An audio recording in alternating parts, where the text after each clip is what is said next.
Chris woke up to find himself in a secret room. There was a pencil on the table across the room. Suddenly, the lights in the room turned red. The AI told her to move the pencil on the table. The countdown was a very special red square. Chris struggled to get out of the chair and onto the table across the room. She looked at the squares that were disappearing one by one. Easily flicked the pencil to the floor. The lights in the room went back on. Chris fainted. In his memory, Chris saw the beach. When Chris woke up, he realized he was still in the room. The pencil was put back on the table. This time, Chris was tied to the chair. The lights in the room turned red. Chris had to move the pencil before the countdown ended. Chris took off his shoelace. He kept rubbing his shoelaces against the rope that tied his hands. The squares in the countdown were disappearing faster and faster. Chris threw his shoe and knocked the pencil off the table. The countdown stopped. The lights in the room went back on. Chris fainted again. The memory of Chris lying in a recliner, his daughter playing in the sand on the beach. After waking up, Chris tried to find a way out of the room. The table is securely fastened to the floor. On the table was a plate of something blue. Chris cautiously tasted it. It tasted good. Chris took a big bite out of the plate. Chris Saturday down on the chair and touched his hair. Chris realized that there was an additional wound on his head. Chris tried to talk to the AI. There's no sound in the room. The lights in the room turn red again. There is a glass wall in front of the table. Chris tries to open the glass wall. Chris tries to move the chair. The chair is securely fastened to the floor. Chris tries to break the glass wall. The red squares are slowly decreasing in size. Chris can't find a way to open the glass wall. The cubes are disappearing faster and faster. A helpless Chris yells at the pencil. The pencil is moved by Chris' voice. The countdown stopped. The room returned to its original state. Chris fainted again. Chris saw his daughter playing in the sand on the beach again. Chris got a cut on his forehead. When Chris woke up, he found himself tied to a chair. There was a man lying in front of him. This man turned out to be her husband, Steve. Chris bit Steve's arm and realized it wasn't a dream. Chris realized he had a wedding ring on his finger. The lights in the room turned red again. Steve picked up the pencil on the table. The lights in the room turned blue. The AI said only Chris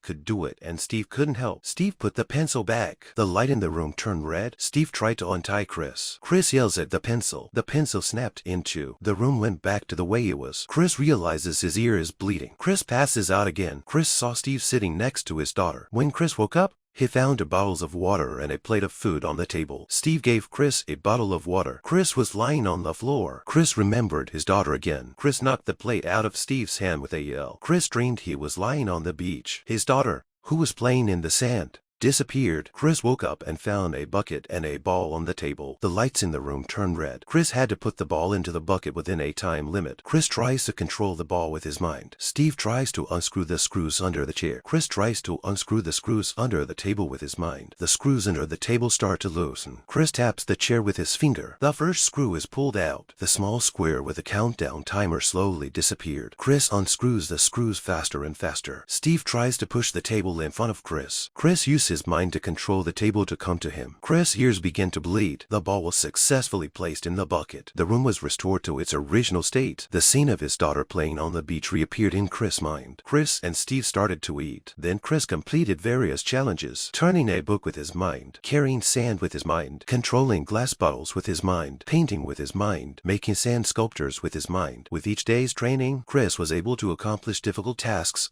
by simply moving his eyes and fingers. This time, the task was to assemble a pistol. When the pistol was assembled, the lights in the room didn't change. Steve tried to reach for the bullets on the table. The bullets were loaded into the chamber by Chris. Steve persuaded Chris to stop. The gun went off and Chris controlled the bullet with his mind. The bullet fell on the table. The room went back to normal. Chris passed out again. His daughter was making sand sculptures on the beach. Chris and Steve Saturday down to dinner. Chris fell asleep on Steve's lap. Chris found one of Steve's fingers in the sand. Chris woke up and found Steve in a glass case. The light in the room turned red. Chris' mind couldn't stop the sand from flowing in. Chris couldn't break the glass case with his chair. Steve was buried in the sand. The red light went out. Angry Chris yelled at the AI. The roof speakers fell to the floor. 3 masked men entered the chamber. Chris stood up and wiggled his fingers. The 3 masked men were knocked out. Chris opened the masked men's helmets. The masked men looked just like Steve. Chris went out of the secret room and found that the room number was 0 to 98. 5 masked men surrounded Chris. The 5 masked men shot at Chris. None of the bullets hit Chris. Chris moved his finger. The 5 men were incapable of resisting. These guys were also Steve's lookalikes. Chris opened the elevator by controlling the eyeballs of one of them. Chris stepped into the elevator. The lights on the upper floor turned green. The lab number here is 0 to 97. Chris went online to another floor. The lights on this floor turned purple. A man who looked like Steve was crouching in front of a door. The man pointed Chris Chris in the direction of the exit. Chris opened the door. Inside the bag was Steve's body. The second door was filled with buckets and balls. The third door was full of sand. 6 masked men pointed their guns at Chris. The bullets were stopped by Chris. Chris moved his finger. The men take aim at each other. Chris opened the helmets of 2 men. Both men were surprised that they looked exactly like each other. One shoots the other. Chris moves his finger again. The men begin to attack each other. Chris walked slowly towards the last one. Chris controlled the sand and attacked the last man. The last man was killed by the sand. Chris went up another level. This floor was dark. A light found its way into Chris' face. Chris roared and asked where his daughter was. I told Chris her daughter and her husband had been killed by him. The green light above Chris' head took her back to her memories. Chris and his family were on vacation at the beach. The daughter was playing in the sand. Chris and his daughter were playing happily. Chris picks up Steve's drink and sniffs it. Chris and Steve had an argument. Steve slapped Chris. Enraged, Chris started yelling, "Sobered up." Chris found her daughter and husband killed by her. The AI opened the exit door. Heartbroken, Chris suddenly felt there was no point in escaping anymore.